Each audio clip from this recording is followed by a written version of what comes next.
To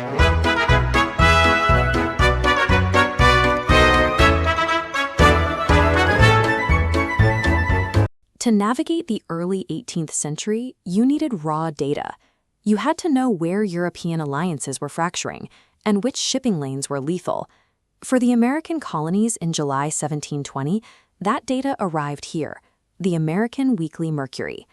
This is a dense, unfiltered pipeline of geopolitical dispatches routed directly from the capitals of Europe. It prioritizes volume and accuracy over narrative storytelling. At this specific moment, the treaties holding the continent together are fraying. The ink is barely dry on the latest peace accords, yet internal revolts and border disputes threaten to pull the major powers back into conflict. By decoding these dispatches, we can map exactly how observers tracked escalating succession crises, covert military expansions, and the lethal transatlantic trade. Analyzing the Mercury as a live intelligence feed provides a window into the global awareness required for colonial, political, and economic survival. The first major crisis appears in Stockholm. After years of destabilizing wars, the Swedish crown is deeply vulnerable. The Hamburg Dispatch reports urgent deliberations over the succession of the crown, proposing the Prince of Hesse-Kassel as king to hold joint administration with the Queen. Nearly 700 miles to the south, the Polish capital of Warsaw faces a completely different structural threat. The king has summoned the Great Council to counter an internal uprising. Disaffected nobility are forming a rival confederacy against the state. His response is swift. He commands his Saxon troops to hold themselves in readiness to march. Meanwhile, in Vienna, the imperial court is dealing with direct pressure from the Pope. Envoys from Rome have arrived demanding the restitution of specific territories, namely the duchies of Parma and Placentia, testing the limits of the recently signed Quadruple Alliance. Stockholm, Warsaw, Vienna. Three major capitals facing succession debates, armed rebellion, and territorial disputes, all in the same month.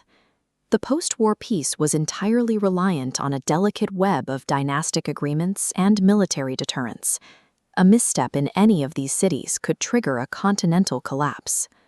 Further south, the intelligence feed shifts from diplomatic friction to active covert military buildup. According to the Venice Dispatch, the Ottoman Empire officially they have considerably augmented their forces, issuing orders to build several ships to replace their destroyed fleet. For the Venetians operating massive fortified naval complexes like the Arsenal, this intelligence is a direct warning. The Ottoman fleet is regenerating. Statecraft required constant vigilance. Readers of the Mercury knew they had to weigh public treaties against the hard, physical evidence of warships actively under construction.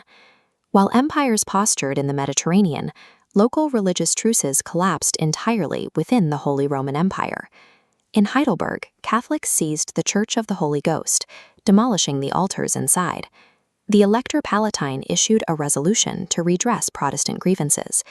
Instantly, a papal agent arrived with a commission to dissuade him from restoring the church. The text notes that Catholic priests could barely restrain themselves from publicly criticizing the prince's actions, threatening a deeper civil fracture. A fight over a single partition wall in one church acted as a proxy battle.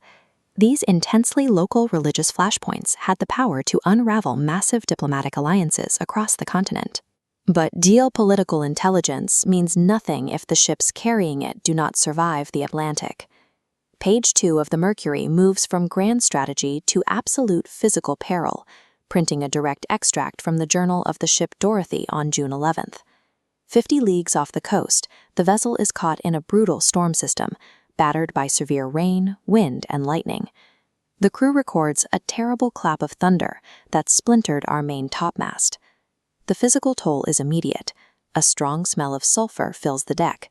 A passenger appears dead for a time, and later, falling rigging broke the boy's leg.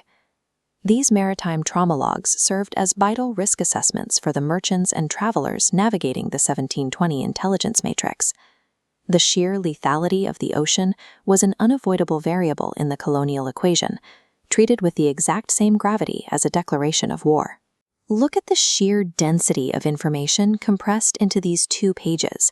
In one column, monarchs maneuver armies across the map of Europe. In another, a sailor's leg is shattered by falling rigging off the American coast. To read the Mercury in 1720 was to hold a multi-tiered awareness of global risk, seamlessly bridging the gap between high statecraft and brutal physical reality. It dismantles the idea of the isolated early American. These colonists were intensely plugged into a continuous global network. Surviving the 18th century required constant vigilance. You had to monitor the treaties, track the troop movements, and always respect the unforgiving power of the sea. The Daily Dispatch, history in print. No